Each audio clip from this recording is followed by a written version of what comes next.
Frame data can be one of the most intimidating parts of fighting games for a beginner. I'm not going to lie, it can be overwhelming to learn. There's a common misconception that you need to study a ton of frame data for every character. This isn't really necessary or practical. Learning frame data will allow you to understand how the game is working under the hood. It's an important topic if you want to progress towards being an intermediate or higher level player. This is going to be a dense video, don't worry if some of it goes over your head. I'm going to explain how frame data works and then how you can learn frame data as you play the game. This video is geared around Street Fighter 6, but frame data is a universal concept across all fighting games. I'll be referring to FAT for frame data, but it's also available in training mode.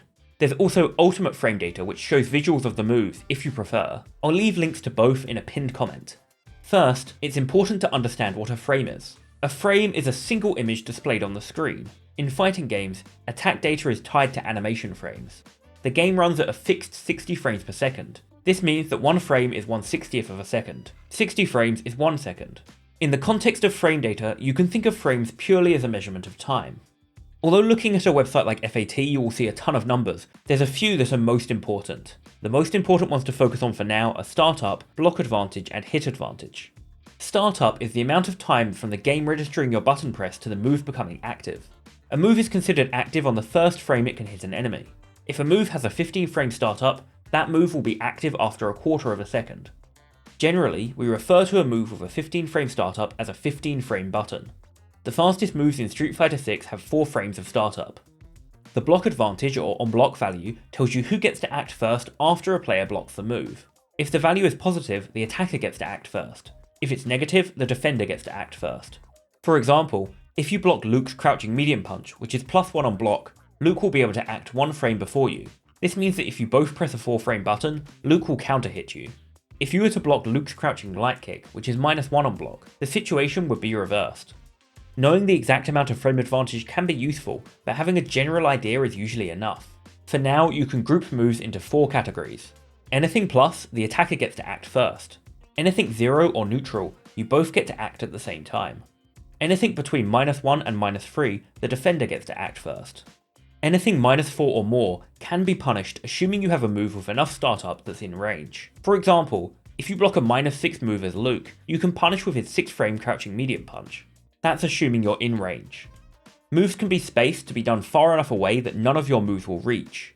For example, Bison scissor kicks are -5, but unless Bison does it at point blank range, the pushback is enough that very few characters have 5 frame moves that can actually punish. Note that any move performed out of a drive rush will have an additional 4 frames of block advantage. I'll cover this in more detail when I make a video on drive rush. Similar to the on block value, the on hit value tells you who gets to act first if the move hits. Most moves are plus on hit. If the move is plus enough for the attacker to do another move afterwards, it will combo. For example, Luke's crouching medium punch is +5 on hit. If Luke then does a move with 5 or less frames of startup, like crouching light kick, that move will combo. This type of combo is known as a link, and is common in Street Fighter. If a move hits as a counter hit, it has an additional 2 frames of advantage. If a move hits as a punish counter, it has an additional 4 frames of advantage. I'll cover counter hits and punish counters in more detail in another video. Moves performed out of a drive rush also have an additional 4 frames of advantage on hit. These bonuses stack, so a move that hits as a punish counter from a drive rush will have an extra 8 frames of advantage. This allows for a massive combo. As a general rule on frame advantage, whoever gets to act first is at advantage, and it's generally considered their turn. If you're at negative frame advantage and press a button, you're likely to get counter hit. Trying to interrupt your opponent's turn in this way is known as mashing, or sometimes abare. It's risky, but used sparingly it can be a powerful tool even at higher levels of play. Here's some quick definitions of other useful numbers. Active frames refer to the number of frames a move's hitbox is active for. Recovery is the number of frames after the active frames before you can act. If you're hit during recovery frames, the attack will be a punish counter. Total frames are the total number of frames including startup, active, and recovery frames. Moves with higher total frames are easier to whiff punish. Hit confirm or cancel windows indicate how long after a move connects you have to cancel into a special or super. I'll cover this in more detail when I make a video on hit confirming. That's a lot to take in and understand, but how do you actually learn frame data? Firstly, enable the frame meter in training mode. This will show you the frame data in a visual format. I'd recommend setting the dummy to block and trying out all of your moves.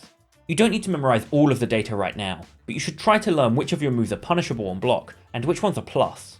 In Street Fighter 6, your character will probably only have 1 or 2 plus on block moves, and some characters don't have any. You should learn your character's fastest move. This is usually crouching light punch, but it does vary from character to character. It's also good to learn your character's fastest medium and heavy moves. This can be useful for punishing. Learning other characters' frame data is something you should do gradually over time. Generally, rather than trying to study a ton of frame data, I'd recommend using it as a tool for learning matchups.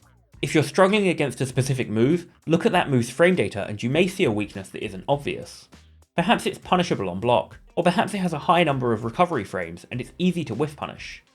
It's also important to know which of your opponent's moves are plus, so you know when you can safely interrupt their pressure. Unfortunately, there's no real shortcut to learning all of this frame data. It's just something you'll have to pick up over time. I'd recommend referring to frame data whenever you're trying to improve in a specific matchup. This has been a dense video on a complicated topic. There's a lot to learn here and it can be overwhelming as a new player. Understanding frame data is important for developing a deeper understanding of fighting games. At the beginning, it's more important that you understand the concept of frame data rather than learning a load of numbers that you don't understand. Thanks for watching. Make sure to subscribe for more educational fighting game content and I'll see you all next time.